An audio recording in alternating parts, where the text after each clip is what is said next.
December 16, 2024 மார்கழி 1.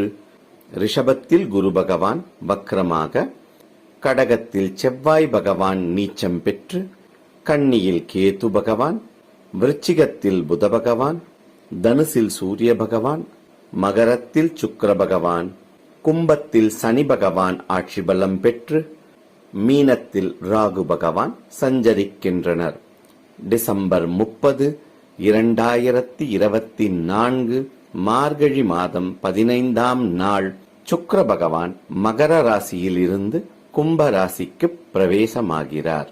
ஜனவரி 1, 2025 மார்கழி 17ஆம் நாள் புத பகவான் விருச்சிக ராசியில் இருந்து தனுசு ராசிக்குள் பிரவேசிக்கிறார். அனைவரும் எல்லா வளமும் நலமும் பெற்று இன்புற்று வாழ எல்லாம் வல்ல பரமேஸ்வரன்